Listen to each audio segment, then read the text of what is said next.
Hujan deras mengguyur kota Palembang sejak pukul 23.00 waktu Indonesia bagian Barat sekitar pukul 04 menyebabkan kebanjiran. Banjir mengepung pemukiman warga di sebagian besar wilayah kota Palembang, mulai kawasan Ilir Barat 1, Dwi Kora, Papera, Kamboja, Simpang Polda, Basuki Rahmat, Sekip, Angkatan 66, Kapten Ari Pai, Sududuk Putih, Panca Usaha Seberang Ulu 1, Macan Lindungan, dan beberapa titik lainnya. Banjir terpantau belum surut, seperti di antaranya di Jalan R. Sukamto Lorong Kelinci, Jalan Putri Rambut Selako, Ilir Barat 1, Palembang. Tidak hanya rumah-rumah, berdasarkan laporan dari warga, banjir juga menggenangi salah satu rumah sekolah dasar yakni SD Negeri 3 Palembang. Siswa harus digendong oleh orang tua untuk memasuki kawasan sekolah yang terendam banjir.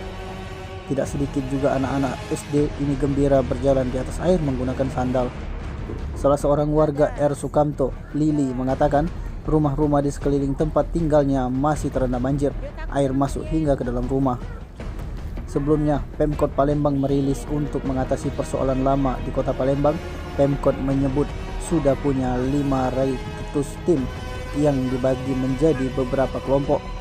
Bahkan sebelumnya, PJ Wali Kota Palembang Ratu Dewa mengatakan berdasarkan dari data Dinas PUPR Kota Palembang untuk tahun 2023, total titik banjir yang awalnya berjumlah 113 titik kini berkurang menjadi 37 genangan air per 4 Januari 2024.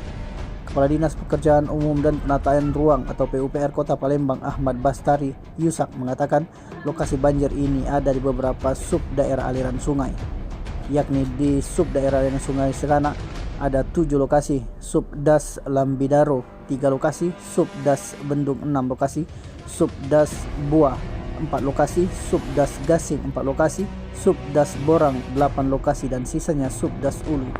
Liputan Sumsel Update TV melaporkan.